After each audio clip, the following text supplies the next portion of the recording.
जय माता दी दोस्तों, तपोभूमि क्लासेस पर मैं अवधेश भदौरिया आप सभी का स्वागत करता हूं हमारी नई सीरीज टारगेट टीईटी अभ्यास प्रश्नावली गणित के लिए।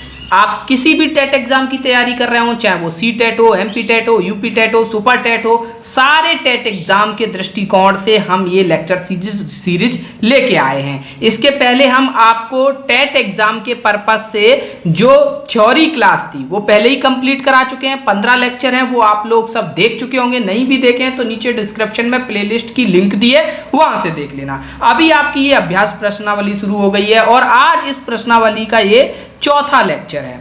ठीक है, मैं डेली 7 बजे शाम को 7 बजे लेक्चर आपका अपलोड कर देता हूं, तो आप डेली शाम को 7 बजे आ जाया करें और इस चैनल को सब्सक्राइब जरूर कर लें और अपने दोस्तों के साथ इन क्लासेस को ज़्यादा से ज़्यादा शेयर करें। ठीक है, यदि आप हमसे ब्रॉडकास्टिंग व्हाट्सएप ब्रॉडकास्टिंग के माध्यम से नहीं जुड़े तो ये नंबर नोट कर लें 8839207675। इसको अपने मोबाइल में सेव कर लें और वहां पर अपना नाम व शहर का नाम हमें भेज दें तो हम आपको अपनी व्हाट्सएप ब्रॉडकास्टिंग से जोड़ लेंगे। व्हाट्सएप ब्रॉडकास्टिंग एक बहुत ही बढ़िया माध्यम है जिसके माध्यम से किसी का भी मोबाइल नंबर किसी दूसरे के पास नहीं पहुंचता है और 1-to-1 मैसेज आपके पास पहुंचते हैं। क्लासेस के नोटिफिकेशन, जरूरी सूचनाएं, पीडीएफ्स वगैरह ये आप तक हम वहां पर इस माध्यम से पहुंचाते रहते हैं।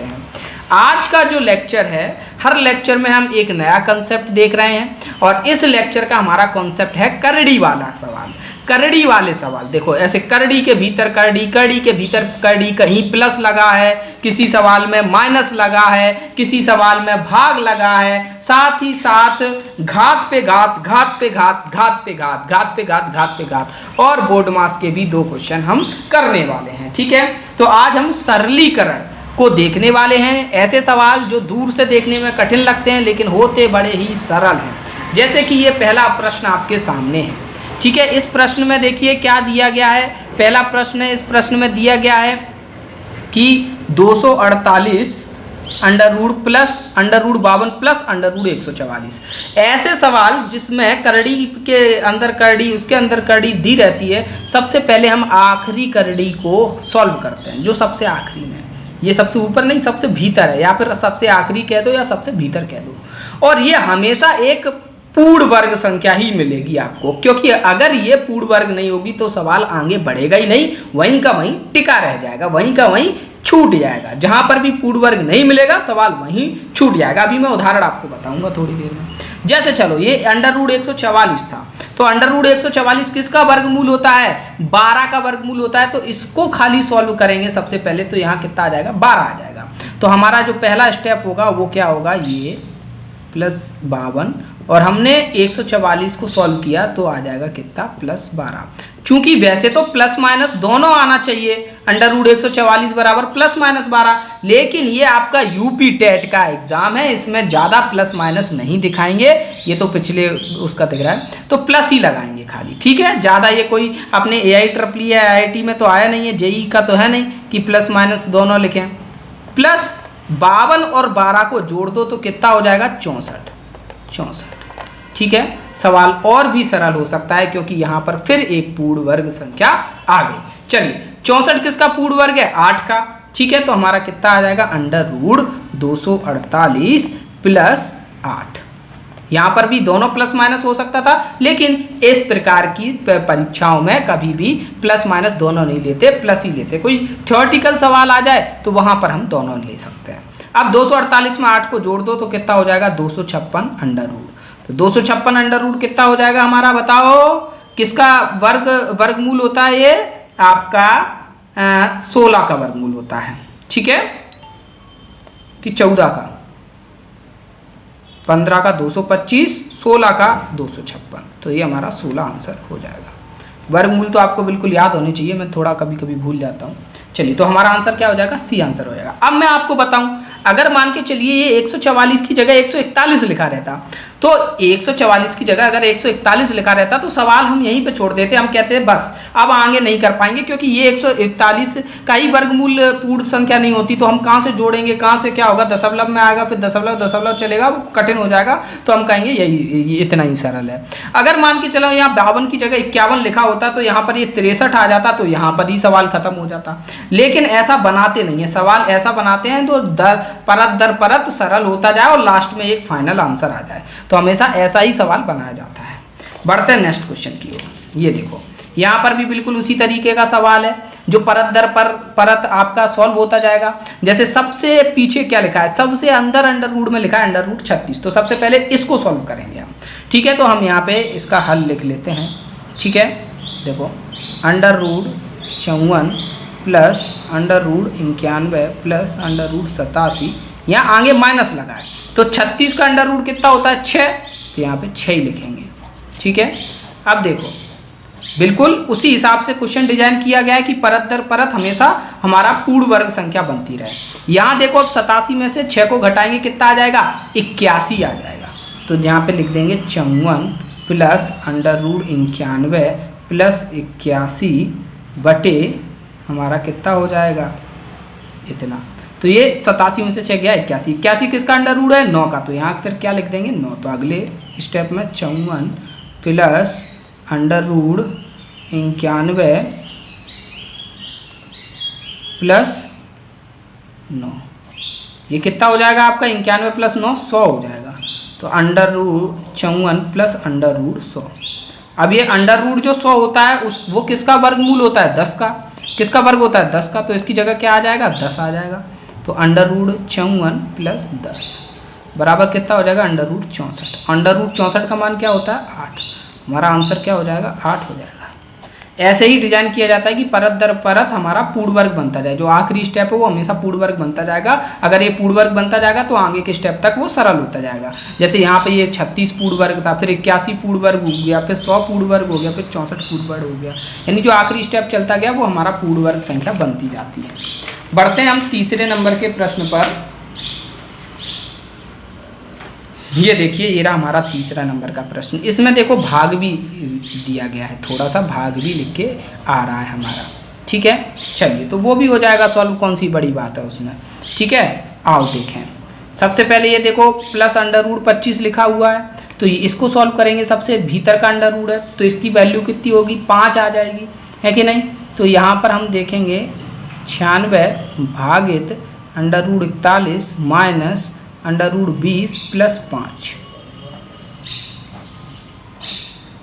ठीक है। अगला स्टेप देखते हैं क्या होगा, ठीक। अब 20 और 5 जुड़ गए 25 हो जाएगा, तो 25 ये कितना हो जाएगा 96 भागित under root 41 minus under root 25 बराबर कितना हो जाएगा, देखो अंडर रूट 25 यानी 5, तो ये कितना हो जाएगा 96 अंडर रूट 41 माइनस 5 बराबर कितना हो जाएगा 96 भागित अंडर रूट 36। अब ये जो अंडर रूट 36 है इसकी वैल्यू कितनी होती है 6, यहाँ 6 लिख देंगे, 96 भागित 6, तो 96 में 6 का भाग गया, कितना आएगा। अगला स्टेप यहाँ लिखते हैं 96 बटे 6 अंडर रूट 6 से भाग दो, 96 में कितनी 16 बार जाएगा, 16 बराबर कितना आ जाएगा अंडर रूट 16। अंडर रूट 16 बराबर कितना आ जाएगा 4। आपको वर्गमूल याद होने चाहिए, तो आप ये सवाल बराबर फटाफट अच्छे से कर लेंगे। बिल्कुल सिंपल क्वेश्चन है ये। तो ये इस प्रकार के क्वेश्चन आते हैं आपके लगातार अंडर रूट वाले। अब एक प्रश्न हम लेते हैं लगातार घात वाला। लगातार घात वाला ये आपका यूपीटेट 2014 का प्रश्न है। यहाँ पर -2 था, उस पर घात लगी है -1, फिर इस पूरे पे घात लगी है -1, फिर इस पूरे पे घात लगी है -1 और फिर उस पूरे पे घात लगी है -1। अब मैं आपको एक चीज़ बता दूं, अगर कहीं पर भी ऐसे घात पे घात घात पे घात घात पे घात होल घात लगी हो, जैसे कि मैं आपको यहाँ पर एक बहुत ही महत्वपूर्ण कॉन्सेप्ट बताने जा रहा हूँ, ठीक है, जिसमें अक्सर बच्चे गलती कर जाते हैं। जैसे कि मैं यहाँ पे लिख दूँ 5 की घात 3 पे होल घात 2, और एक जगह लिखूँ 5 की घात 3 पे घात 2। इन दोनों के ही अलग अलग अर्थ निकलते हैं, इन दोनों के ही अलग अलग अर्थ निकलते हैं। अभी इसका सवाल से ज़्यादा लेना देना नहीं है, लेकिन ये घातें समझ लो। होल घात लगी होती है, इसका मतलब है 5 की घात 3 जो है वो 2 बार गुणा हो रहा है। 5 की घात 3 पूरे पे घात है, यानी 5 की घात 3 गुणा 5 की घात 3, यानी कि कितना हो जाएगा 5 की घात 3 + 3 गुणा में घात है जुड़ जाती है 6। यानी कि इस तरीके से अगर होल घात लगी हो तो हम इन घातों का आपस में गुणा कर देते हैं, 3 गुणा 2 यानी 6 आ जाता है। लेकिन अगर घात पे घात लगी है, होल घात नहीं है, तो आप 3 का 2 में गुणा नहीं करेंगे, 3 की घात 2। इसका मतलब ये होता है 5 की घात 3 पे घात 2 यानी 3 गुणा 3। यहाँ 5 पे ये तो घात लगी है, उसका 5 से कोई लेना देना नहीं है, वो 3 पे ही लगी है क्योंकि होल नहीं लिखा है। 3 गुणा 3 यानी कितना हो जाएगा 9। इसका मतलब अर्थ निकलेगा 5 की घात 9। तो ये दोनों ही अपने आप में डिफरेंस है। तो जब भी अगर होल घात लगी है, जैसे a की घात m, उस पर होल घात n, उस पर होल घात p, उस पर होल घात q, तो इसका मतलब है m n p q इन सब का गुणा, a की घात m गुणा n गुणा p गुणा q। तो ऐसा ही कुछ इस सवाल में नहीं दिख रहा आपको? देखो -2 पे घात -1 और फिर उस पे होल घात चल रही है -1, फिर होल घात -1, फिर होल घात -1। तो इन सारी घातों का गुणा हो जाएगा -1 गुणा -1 गुणा -1 गुणा -1। तो -2 पे घात कितनी हो जाएगी -1 गुणित -1 गुणित -1 गुणित -1। तो माइनस माइनस प्लस, फिर माइनस हो जाएगा, फिर प्लस, यानी 4 बार माइनस का गुणा हो जाएगा तो प्लस आ जाएगा। तो कितना आ जाएगा -2 की घात 1, यानी कि -2 हमारा आंसर हो जाएगा। अब कोई भी भला आदमी होगा वो दूर से देखेगा, कोई भी इंटेलिजेंट बच्चा, तो वो ये कहेगा कि देखो -2 तो आधार था और ये सब एक एक घातें लगी थी, या तो ये माइनस की हो सकती है या ये प्लस की हो सकती है। अगर माइनस की भी घात आएगी आंसर -2 पे घात -1 तो 1/-2 हो जाएगा, और अगर प्लस की भी आएगी तो -2 ही रहेगा, है कि नहीं? तो कहीं से भी किसी भी एंगल से 16, 1 या 2 तो आ ही नहीं सकता, जो यही आ सकता है। इसके 2 ही आंसर हो सकते थे, या तो -2 या -1/2। तो यहाँ पे ऑप्शन ही इतने आसान कर दिए थे कि गलती नहीं होती, लेकिन फिर भी कईयों बार विद्यार्थियों से गलती हो जाती है। वो सोचते हैं ये वाला माइनस भी कट्टस हो जाएगा, ये इस माइनस का उससे कोई लेना देना नहीं है। चलिए बढ़ते हैं 5वें नंबर के क्वेश्चन पे। 5वां प्रश्न हमारा क्या है? ये हमारा संक्रिया बता रहा है, बोर्ड मास का प्रश्न है।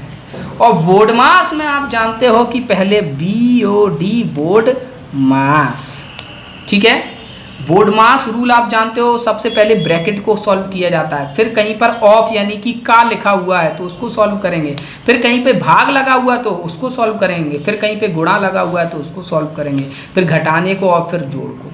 ये क्रम रहता है किसी भी इक्वेशन को सॉल्व करने का। ये भी आपका UPTET में पूछा गया कि आप बच्चों को बोर्ड मास सिखाओगे, आपको बोर्ड मास आता है कि नहीं आता है, इसलिए पूछा उनने। तो यहाँ देखेंगे हम, बहुत से भोले बच्चे एक गलती कर जाते हैं। भोले बच्चों की गलती पहले मैं आपको बता दूं, ठीक है।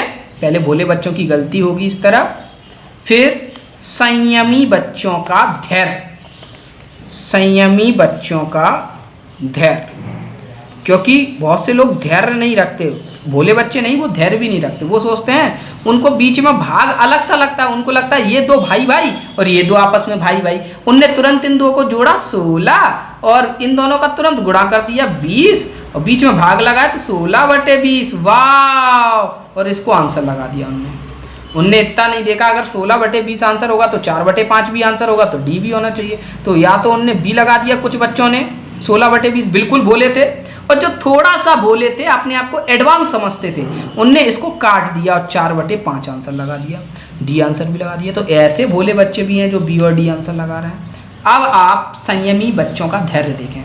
वो बोर्ड मास जानता है जो संयमी बच्चा है, ठीक है, वो बोर्ड मास जानता है। वो जानता है पहले भाग हल होगा, सबसे पहले ब्रैकेट हल होगा। तो ब्रैकेट में क्या लिखा है 9 + 7, तो ब्रैकेट हल करेंगे तो 9 + 7 कितना होता है 16, तो पहले 16 लिख जाएगा, फिर भाग लगेगा, फिर 4 × 5।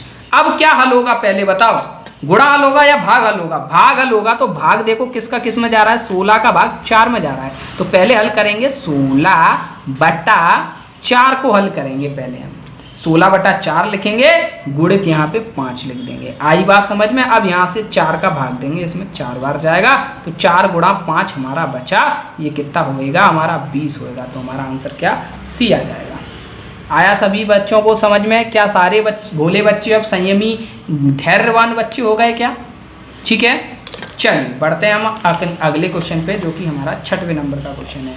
ठीक है, चलो यहाँ पर हम देखेंगे, ये देख लो, ये रहा 6वें नंबर का क्वेश्चन। ये भी यूपीटेट 2011 में पूछा गया। 2011 बहुत पुरानी बात है, आज से 10 साल पहले की बात है कि नहीं। तो 10 साल पहले इसी तरीके के आते थे, आजकल थोड़ा और एडवांस हो गए हैं। यहाँ पर भी संयमी धैर्य की परीक्षा हमको देनी है।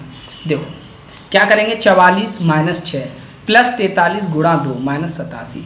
सबसे पहले क्या है, बोर्ड मास। यहाँ ब्रैकेट दिख नहीं रहा, यहाँ कहीं काकू की के लगा नहीं है, ऑफ लगा नहीं है, यहाँ पे डिवाइड है नहीं, कहीं भाग है नहीं, गुणा है। तो सबसे पहले गुणा करेंगे। किस किस में, 43 और 2 में गुणा है। सबसे पहले गुणा को हल करेंगे। तो 44 - 6 + 86 - 87। अब घटाना है तो इसको घटा दो आपस में, इसको भी आपस में घटा दो।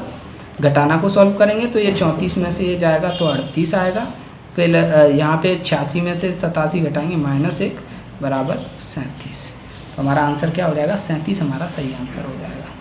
उम्मीद है आप लोगों को ये समझ में आ गया होगा। आज 9 बजे पुष्पेन सर की जो क्लास है उसको आप लोग नोटिफाई कर लेना, जाते ही उनको नाम से सर्च करना। और आज वो गद्यांश भी पढ़ाने वाले हैं, पद्यांश भी पढ़ाने वाले हैं, साथ ही साथ में वो भी लेके आने वाले हैं कुछ व्याकरण के सवाल भी। तो कल 15 क्वेश्चन थोड़े कम रह गए थे, थोड़ा ज़्यादा समझाना पड़ा था, तो आज थोड़ी कसी हुई क्लास रहेगी, तो उसको लीजिएगा आप।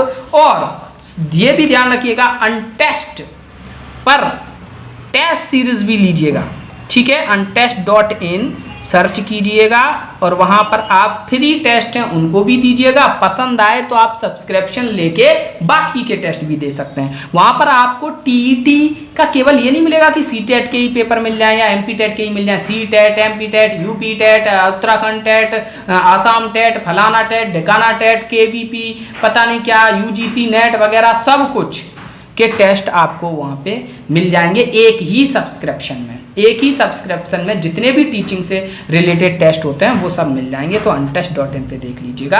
कोई प्रॉब्लम आए, कोई दिक्कत, हैरानी, परेशानी, नहीं खुल रहा, यहाँ नहीं जा पा रहा है, वहाँ नहीं जा पा रहे, पेमेंट नहीं कर पा रहा है, तो वो हमारा नंबर है 8839207675। सर टॉम आपको समझा देंगे, ठीक है। सर टॉम से पूछ लेना, सर टॉम को जैसे ही समय मिलेगा वो आपको समझा, ठीक है। और उनके ही सानिध्य में ये पूरी टेस्ट सीरीज तैयार हुई है, बहुत बेहतरीन टेस्ट सीरीज है, तो आप जरूर देखिएगा। तब तक के लिए धन्यवाद, मिलते हैं जल्द ही। जय माता दी।